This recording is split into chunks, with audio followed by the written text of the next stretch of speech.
Be kind to her, please. My mother told me about her when I was young, long before we painted the farmhouse blue. It happened suddenly, and only a few months back had we painted the gate to the front main house the very same blue just as suddenly. I think I'm not being clear. I live in the Philippines as a kid about 7 hours out of Manila. My family lived close together. There are two houses that we lived in, the one on the mainland road, which was my grandmother's. It was kind of like the main hub where the family would meet every day. Then one about 2 miles back into the rice farms where we were living most of the time. The farmhouse was the house my mother owned, her sister living next to her. I preferred Grandma's house, even if it was small, 4 bedrooms, a living room, a kitchen and a bathroom with a small pig pen out back. I'm getting sidetracked thinking about my childhood. But I remember my mother not looking at me as she said, "White ladies don't like blue." When I brought the subject up again, she said she just liked the color like she never told me her first reasoning. I guess she thought she scared me and changed her story. Stories about white ladies were common growing up. My cousins would scare me with them. But one story that stood out to me, not the stories of them standing at the foot of your bed, or watching you from afar, but the one my mother told me long before the house was painted. I'm getting ahead of myself again. White ladies, from my recollection, were women that were dressed in white, who would never speak and would always appear in a house painted white or was primarily white. The exact details are hazy. Sometimes they would appear before you died. Other times they just don't do anything but watch. Anyway, Mother told me about her aunt. Unfortunately, that could have meant an older cousin or an actual great aunt or someone not even related to us at all due to honorific conventions, so I couldn't figure out which relative this was about and her experience with a white lady. My aunt couldn't sleep. She got up in the middle of the night to make herself an instant coffee. I don't remember what occurred, but the white lady was there in the kitchen. My aunt wasn't scared, because she knew what she was, and I think she appeared as a younger relative. My aunt smiled and asked her if she wanted to join her. The white lady sat at the table with her in the middle of the night and waited for my aunt to finish making them coffee and waited for her to sit down. I asked my mother if my aunt was scared. She said my aunt wasn't. Again, details are fuzzy, but my aunt would chat with her, and eventually, she left. This then became a regular occurrence. My aunt would sometimes come down to find her, have coffee with the white lady and chat. This story stuck with me because it was the only time I heard a white lady story that didn't make me feel scared. But why didn't Mom want her around if she thought blue would keep her away? Years passed. I forgot about the story, not until my mother demanded we paint the house blue. We live in Australia now, and our house was a yellow-white and had been for years. She had bought the paint herself, and when we came home she said it was the #1 priority. The same blue as the gate, the farmhouse. I have to say, I was miffed after the job. I got sunburnt and my nickname of Red came back something fierce. I never said anything about why she wanted it done. But again, I wondered why she wanted to keep the white lady away if she never did anything bad, and why now, when the story had been long since forgotten. Unless she hadn't told me the whole story. Or maybe the entire white lady story had been entirely fictional and Mom really just liked this shade of blue. This is the part where this story takes a turn. Because why would I bother writing down this story and my mother's house color preferences? Because for a week last December, I lived in a white house. I was in Canberra in a rental apartment with 5 other people. We were there for a 4-day event and staying for the week. It was cramped and I had to share a bed with my friend, and pretty much everyone shared a bed. I woke up about midnight. You can predict that I got up, unable to sleep due to the tournament, and everyone else was sound asleep. I went into the kitchen and turned a dim light on. I can tell you I nearly jumped out of my skin. I didn't scream, because I hadn't wanted to wake anyone up. A woman appears in your kitchen and you don't freak out. Liar. But honestly, after the initial surprise, I felt calm. She wore white. I didn't recognize her, but she felt familiar. She was small and petite, but definitely older than me, even if I was a good 2 inches taller than her. My cousins back home would lament that having Australian genes turned me into a giant amongst them.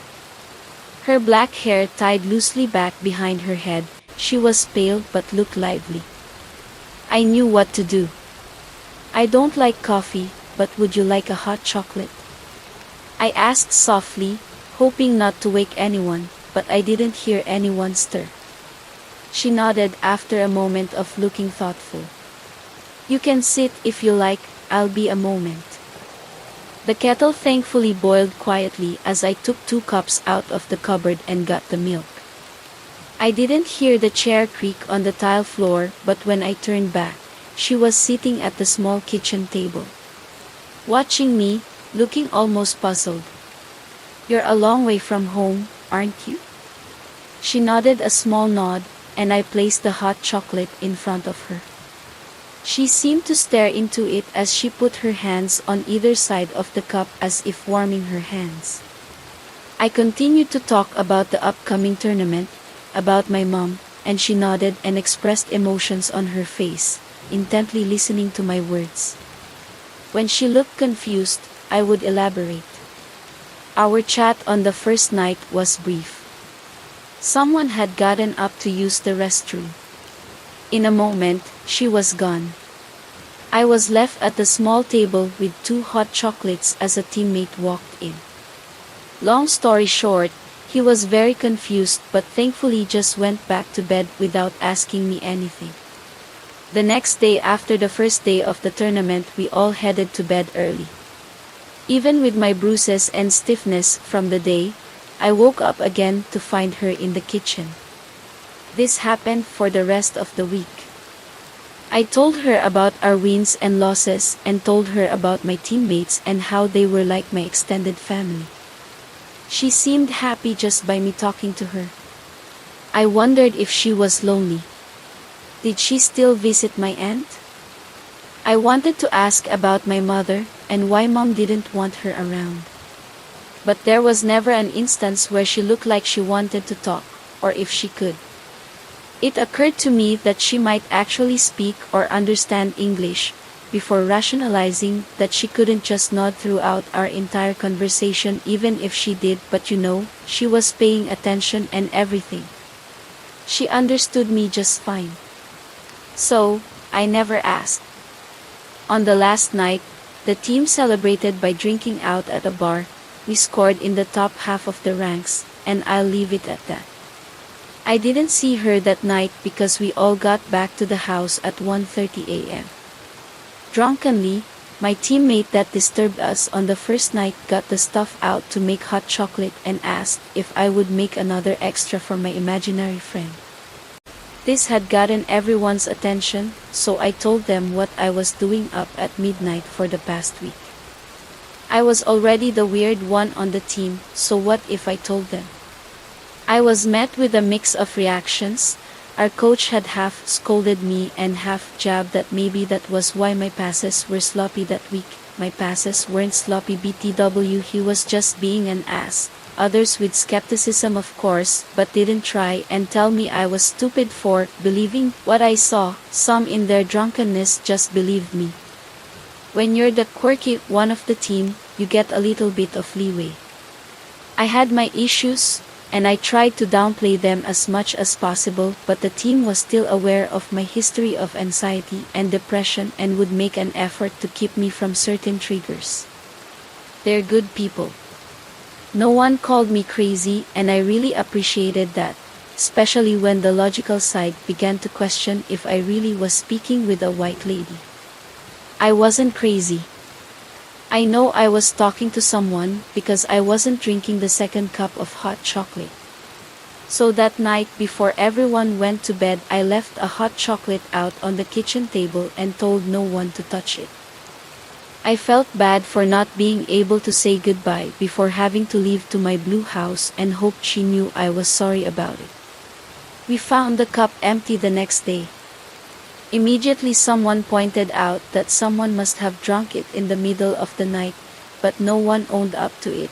After breakfast, we all packed into our designated cars to make the annoying long trip home. Someone in the back seat asked if I had made the story up, in all honesty. And that's when, well, he just asked that question and I looked in the mirror from the front passenger seat so I can see her as I answered. My heart skipped a beat. The white lady was sitting where my friend was supposed to be. Two thoughts immediately crossed my mind in that moment. The car was silver, like it fucking mattered. The second, as I remembered that white ladies were supposed to be omens, I yelled for us to get off the highway.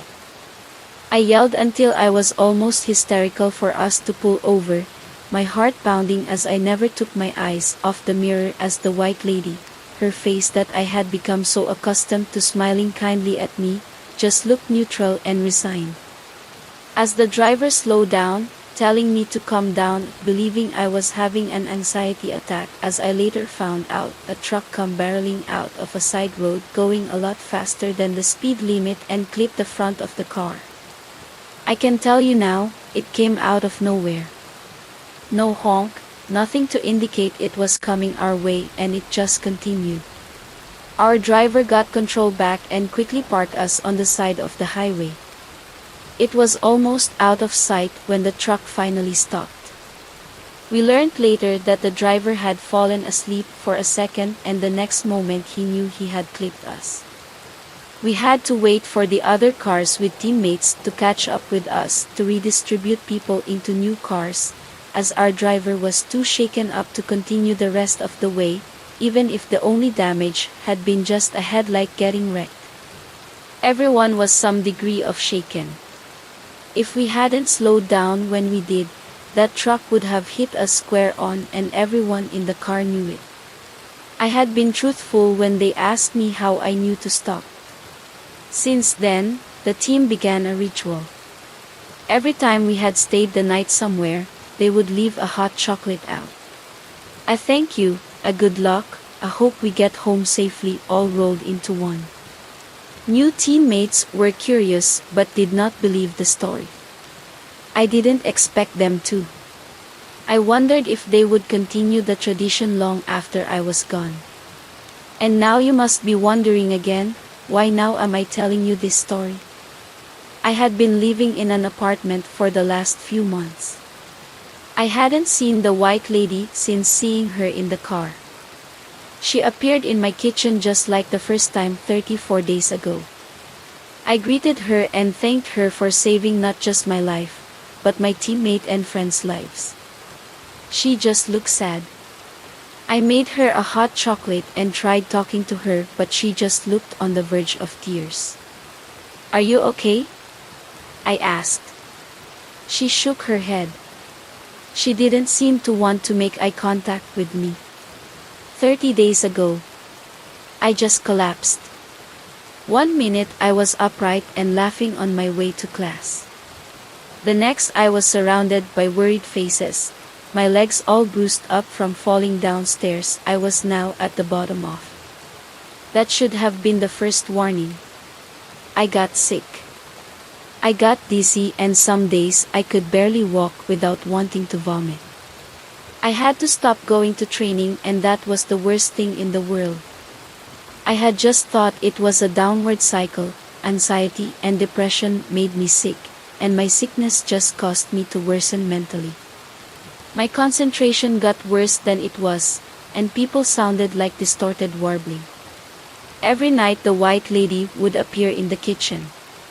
Sometimes her hands were on her head, already sitting at the table. She looked as miserable as I felt. Fuck, I just stopped myself writing eclipses like an idiot. The next lapse was a seizure, a big one. I woke up in hospital. The brain scan showed a tumor the size of a thumb.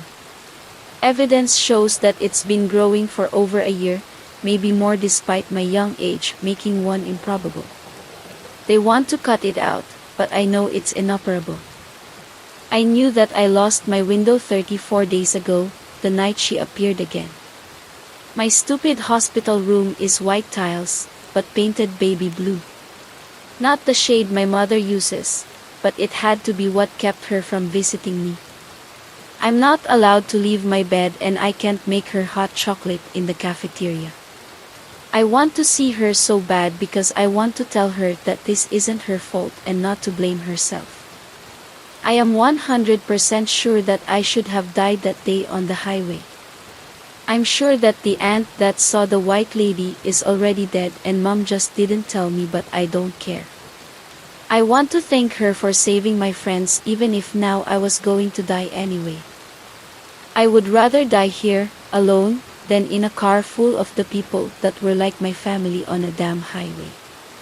Was a tumor the result of fate balancing the books? I don't know. The thought drives me wild. If I was supposed to die that day, and by extension, my friends were as well, then were they going to suffer like I am? Maybe not today or tomorrow, but eventually? Christ, I hope not. I wish, please, let it just be me. Please, if you see her, tell her it's not her fault and I don't blame her. Please. You might not see my white lady though. That didn't occur to me until just now, so she might never know. Or, I've had a tumor nested in my head for over a year. My white lady, were you even real? I don't know anymore. It's hard to concentrate long and my head's beginning to hurt a lot despite the painkillers, but I've tried my hardest to write it all down and it's been my project all day.